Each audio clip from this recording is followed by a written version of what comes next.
So basically, the first section is what are drones and how do they operate. So at the kind of lowest level, really, drones are remotely piloted aircraft of all sorts of different sizes and shapes.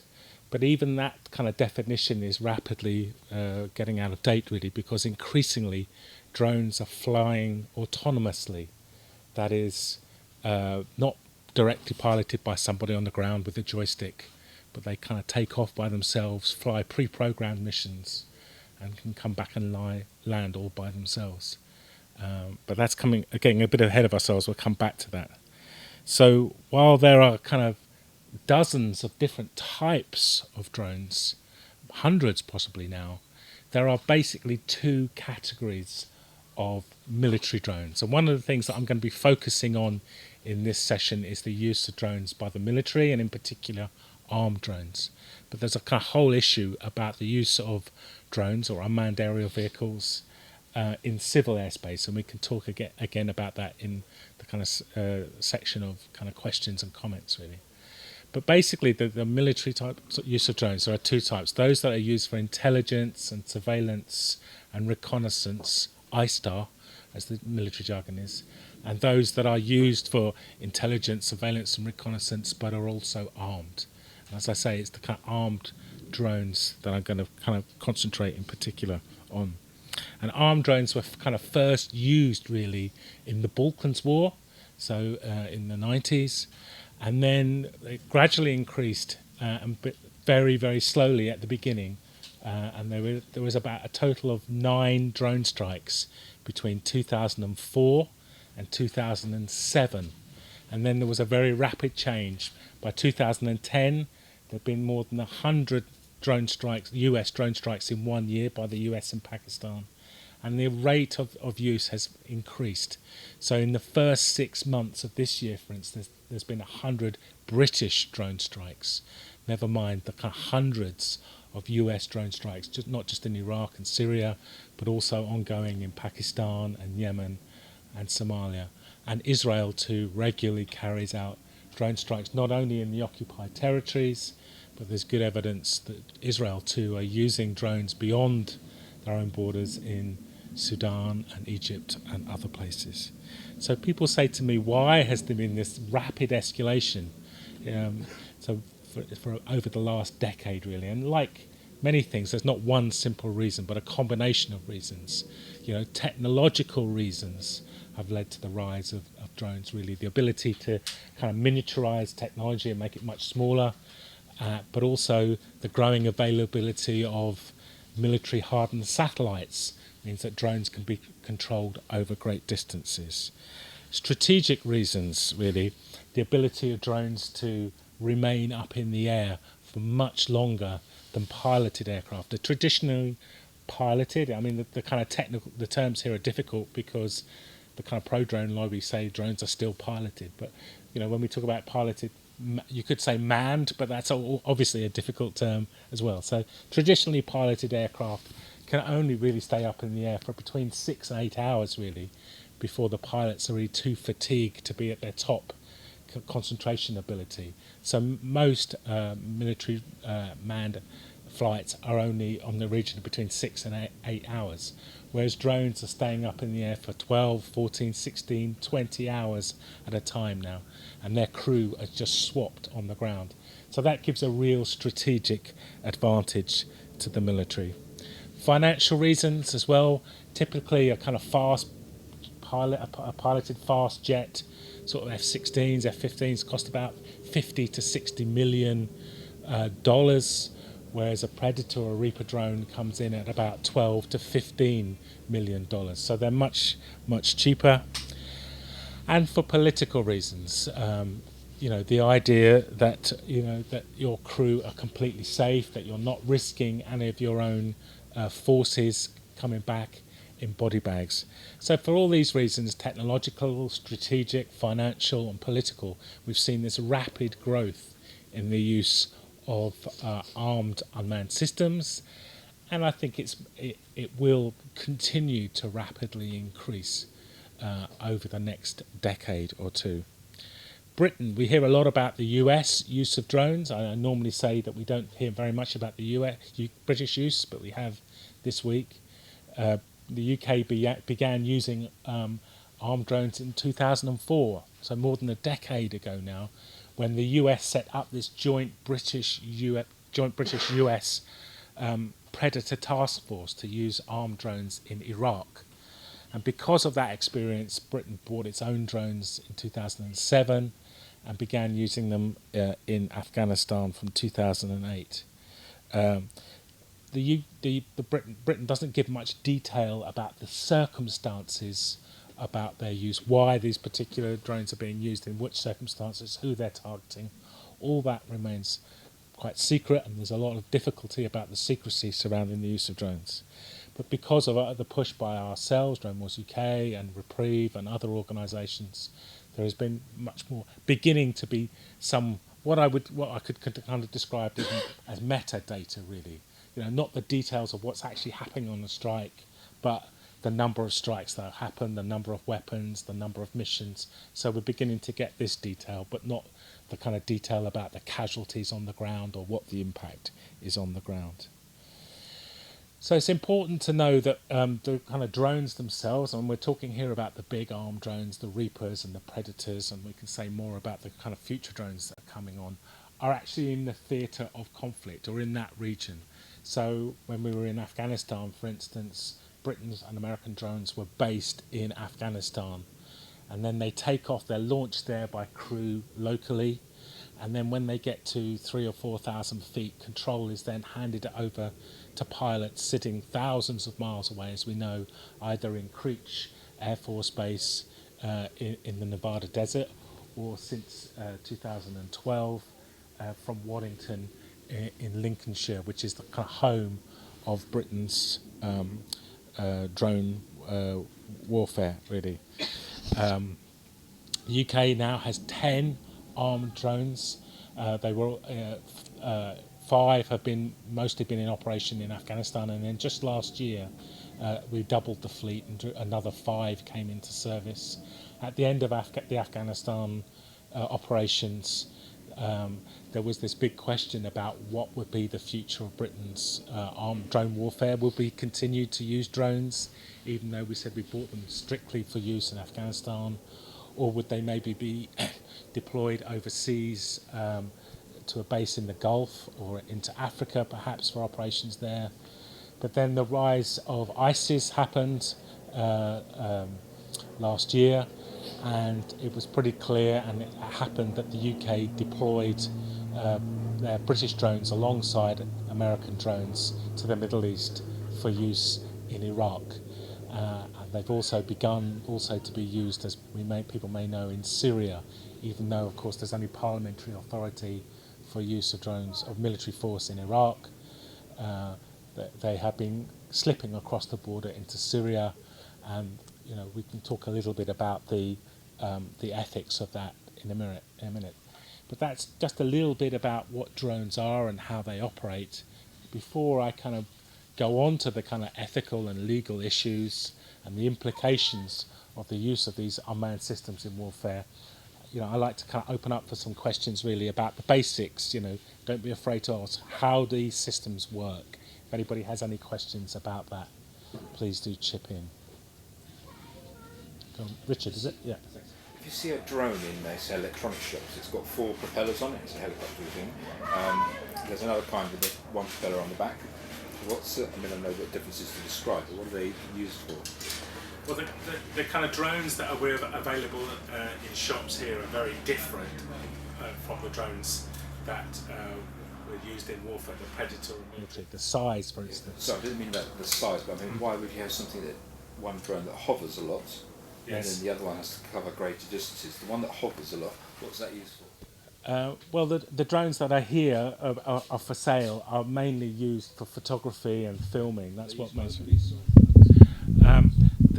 There are police forces using them now. There is a kind of very much of a push. There's now a British government UAV working group that's called. That's kind of a cross department for the government: transport, security, media, all sorts of government departments are getting very much involved in how drones can operate in our airspace.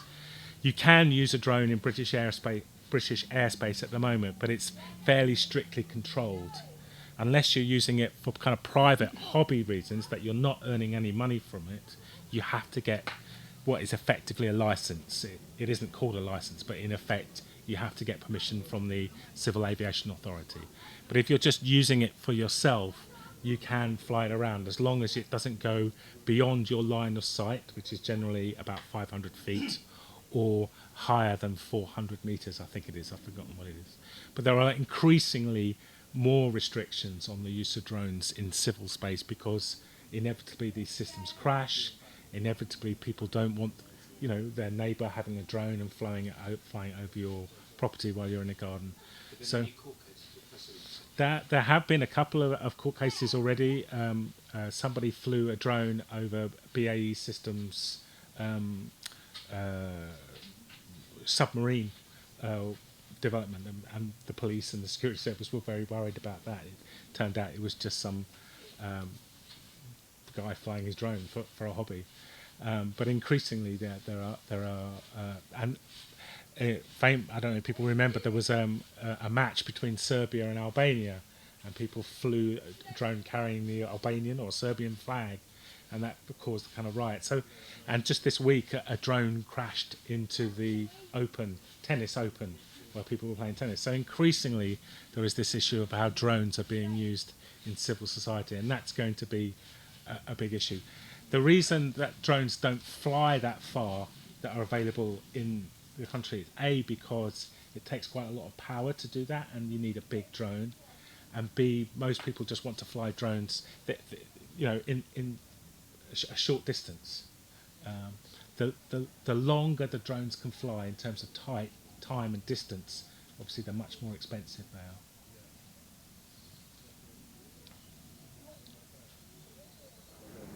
What's the kind of proportion in like the British military or Air Force between drones that are like just for reconnaissance and the armed ones? Is it 50-50? Well, we don't know. I mean, part of the kind of the problem about how British drones are being used by the military is getting accurate information, because the military, the MOD, very much see that they have a perception problem with drones, that the public don't like drones, both in civil space and the use of them for targeted killing. So they have what they call a communication strategy to argue the effectiveness and necessity and efficacy, really, of using drones. So when you get information that, it's kind of tailored towards their communications model or method. I don't want to call it a propaganda model, really, but it is that, really, in essence. So the MOD, for instance, say that every drone mission is a mission for surveillance and reconnaissance. There aren't armed mission and surveillance mission. It's all surveillance. But there are 4 other drones that the military have, much smaller drones, that are unarmed, and are supposedly for surveillance. But primarily at the moment, the only drones that are being used by the British overseas is the Reaper drones, the armed drones. Although they would insist that they're still being used for surveillance as well. So, kind of what are the kind of ethical and legal concerns? Why are drones? People say to me, does it really matter if someone's killed by a missile fire from an F-16 or a cruise missile or tornado or a Reaper drone? What does it really matter to people on the ground? And I suppose the answer to that is probably not very much. If you're kind of hit by a missile from a drone or an aircraft, it doesn't perhaps matter on the ground. But the kind of question is, for me anyway, is the kind of over the time span. If you step back from that moment of the firing of the missile, what are the implications of having unmanned systems rather than piloted manned systems, whatever? And for me, I think there are 3 particular issues. One that Nick, has mentioned, that the idea that drones are lowering the threshold for the use of military force in 2 different ways. Secondly, is this idea of what's been dubbed the PlayStation mentality, that kind of distance, both the kind of psychological and geographic distance is again lowering the threshold for force. And then there is how drones are really turning the whole world really into a battlefield. So I'll go through those kind of one at a time really. So in terms of making war more likely, it's much more easy now to engage in military intervention because there is much less risk to our own forces. In modern times, really, since the Vietnam War, really, and the presence, of combat on television on a day-to-day basis, there's been a real political cost for our politicians, our political leaders, in launching military intervention. They know that the public don't like to see young men and women sent overseas come back in coffins, body bags, and there is a cost to sending people overseas. If you take away that potential political cost, it makes it much easier to opt for the military solution, I think, rather than the often kind of complicated and slow diplomatic or political solutions to underlying political problems. And as we all know, when there is a political crisis, the government likes to be seen to be doing something. And so we've seen recently in the front page of The Sun, for instance, the Sun saying, send in the drones. And the problem is that each time there is a kind of crisis, a security crisis, whether it's, people being gunned down on the beach in Tunisia, or whether it's the kind of influx of refugees into southern Europe, or whether it's kind of ethnic killing in East Africa, the solution is to send in the drones because there is no cost to doing that. Why wouldn't we do that? And that's kind of a real problem, really. And although we're early on in the drone war era, just in the decade, really, the US has already used its drones in 7 different conflicts in 7 different countries. And the UK too has used its drones in Afghanistan, and also Iraq and Syria, but has also borrowed US drones for use in Libya and also Afghanistan as well. And Israel too has used drones, as I said, not only in the occupied territories, but has used them supposedly, allegedly, there's little information, but for attacks in Sudan and Egypt and elsewhere.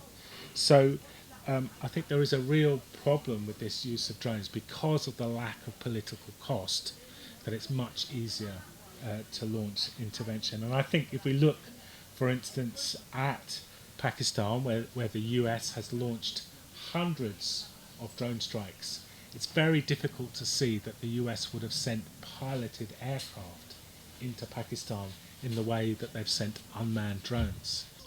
So the other way that drones are kind of lowering the threshold for war really is the kind of this controversial idea of the PlayStation mentality. Now that wasn't a kind of phrase that drone campaigners or peace campaigners came up with. It was from the UN rapporteur on extrajudicial killing, who was kind of brought up this idea and kind of conjured the phrase really that this kind of distance between those who are operating the drones and kind of pressing a button to launch a missile thousands of miles away aren't seeing flesh and blood, really, aren't kind of launching a strike on a father or a brother or a human being, but rather is kind of launching a strike on some pixels on a screen. And particularly for a generation, that are used to playing war games on computers, that does that somehow lower the threshold for launching weapons? Does it make it easier to do so when you're not face to face, or at least in some kind of direct confrontation with your enemy?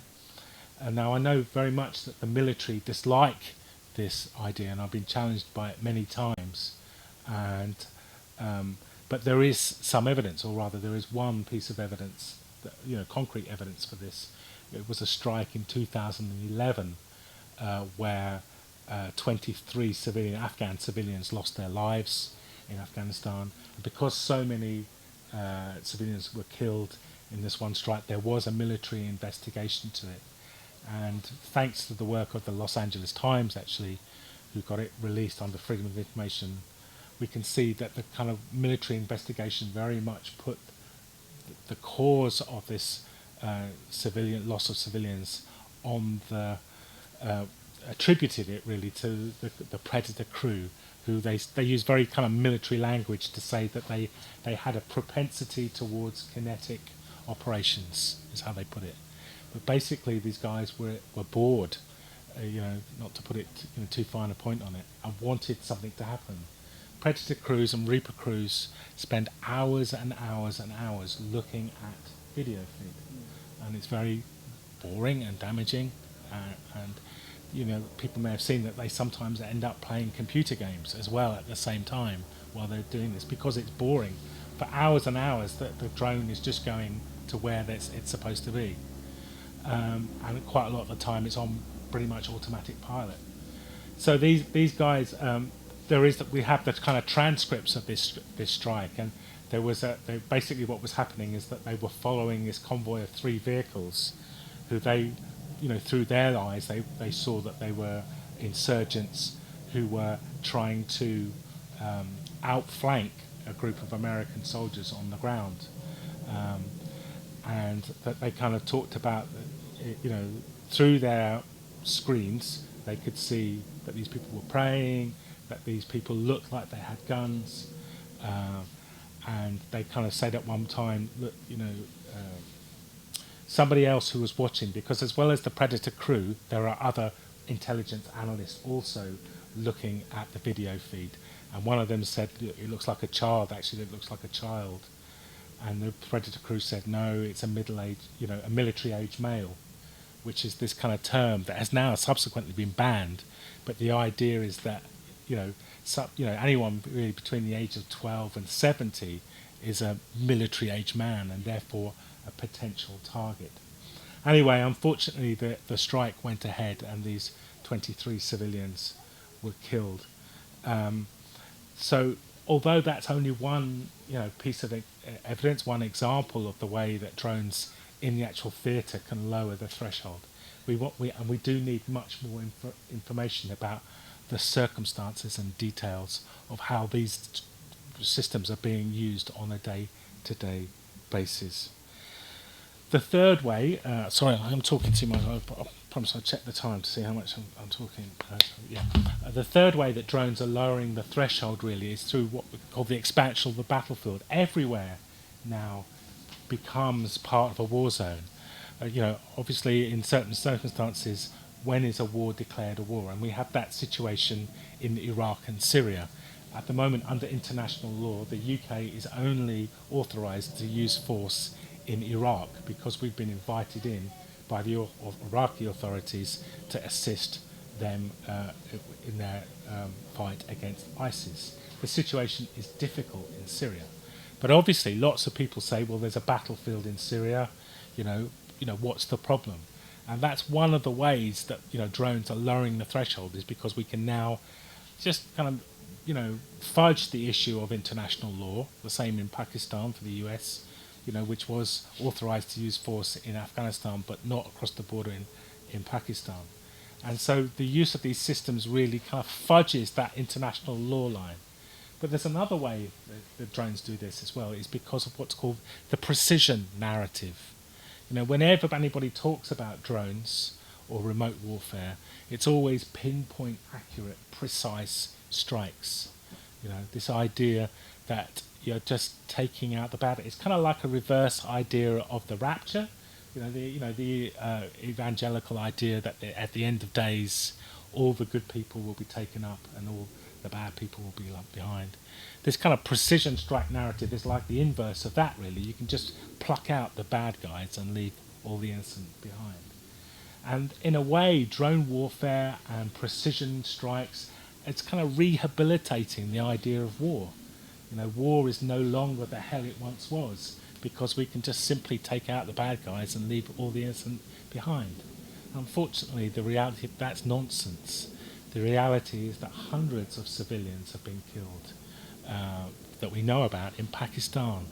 And it's kind of ironic because we know much more about the impact of the secret, so-called secret CIA drone war in Pakistan than we do about Britain's own war in Afghanistan, in Iraq and elsewhere, because of the presence on the ground in Pakistan of the media able to report civilian casualties. And one of the kind of ideas about the war, of course, is that, drone war, is that you can kind of see with great detail through the screens what exactly is happening. But the reality of that is very difficult to know. In 2013, 2 US soldiers were killed in a drone strike, and people don't know really much about that. And the father of one of the soldiers asked to see the footage to see what happened, and the military showed him. And he told the press afterwards that you couldn't really see much detail. All you could see, he said, were blobs on a screen. So there's this idea that you're sitting up in the heavens, if you like, looking down, and you can tell the just from the unjust, the sinner from the sinner, through these systems, and you can't. The reality is that it's what's called the soda straw view. You're looking at a very narrow image from thousands of miles away through, pixelated, and the actual accuracy of what people see on the screens is very questionable. We don't know. We see on televisions and films what it's supposed to be like, but we don't actually know how detailed that is. And as well as, of course, there's the kind of idea that you have a kind of cultural understanding of what's going on. In Pakistan, for instance, it's quite normal for people to carry firearms. Yet that's one of the kind of ideas that you can be targeted for because you're a militant if you're carrying arms. And it's kind of beyond ironic, really, for America, a country which prides itself in the right to bear arms. That if other people are bearing arms, it's a kind of a reason to kind of assassinate them, really. And we're much more likely now to launch, because of this precision narrative. Our military commanders and our politicians have much more faith in the precision of these systems. And so they're much more likely to launch strikes in areas that they previously wouldn't have done. Even within the battlefield, even within Afghanistan, for instance, there would be areas that strikes can't take place in because there are schools or hospitals or civilians or whatever. But because they cannot have faith in the accuracy of these systems, they're much more likely to launch strikes there. And the reality is we don't know how precise these systems are.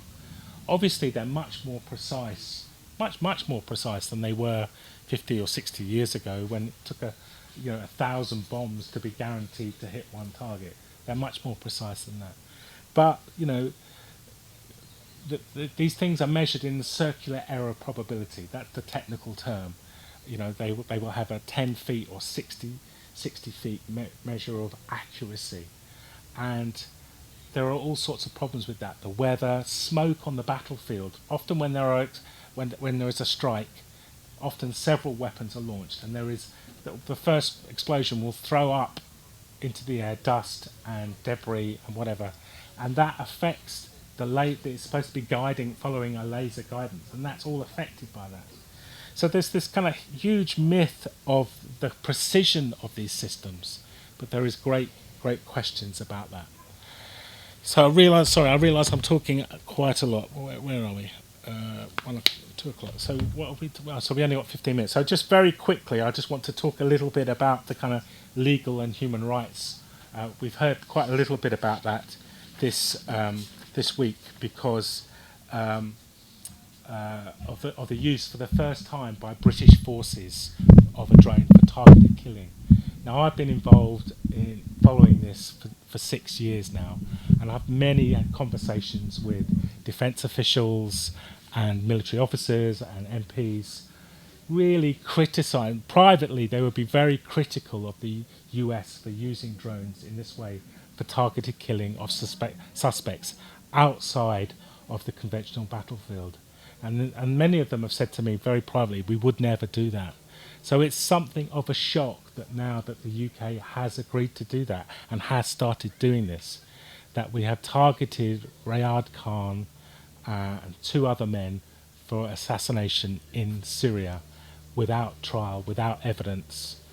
And from what we've seen on the media is that they were put on a targeted kill list in the early summer, and then when they were found in August, a drone launched and literally assassinated them.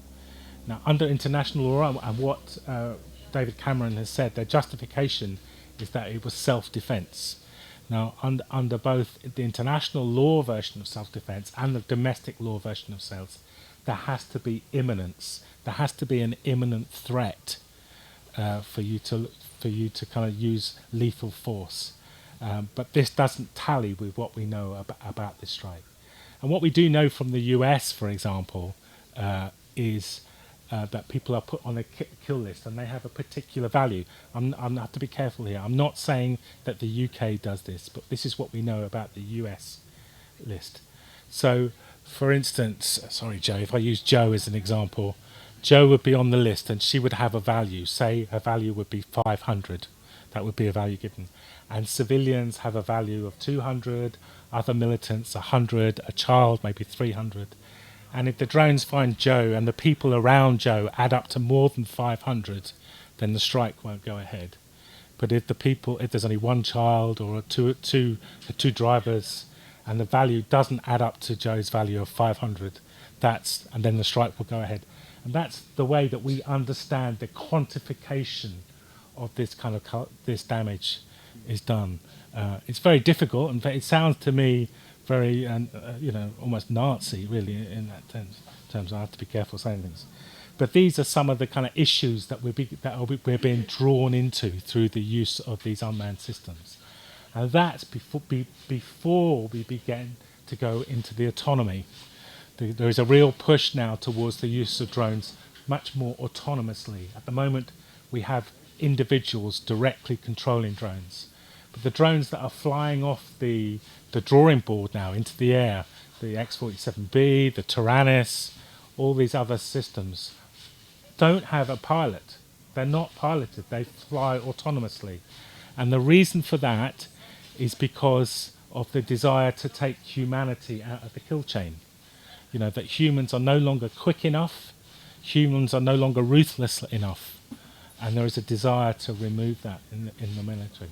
So these are, some of the kind of questions we're facing. I just want to kind of finish really with this kind of idea that we have to challenge really, that drones are this new slick technological version to bring peace and security to us. And I think kind of those of us here will know, that that's a kind of old enduring myth really, that we have to challenge. That our salvation, our security doesn't lie in drones or guns or nuclear weapons, but our salvation, our peace and our security lies in community, in justice and non-violence. And that's the message that we need to be challenging right now, because drones are a growing issue. And many people see, what's wrong with that. There isn't anything wrong with that. And we have to kind of really pick that apart and help people see the issues.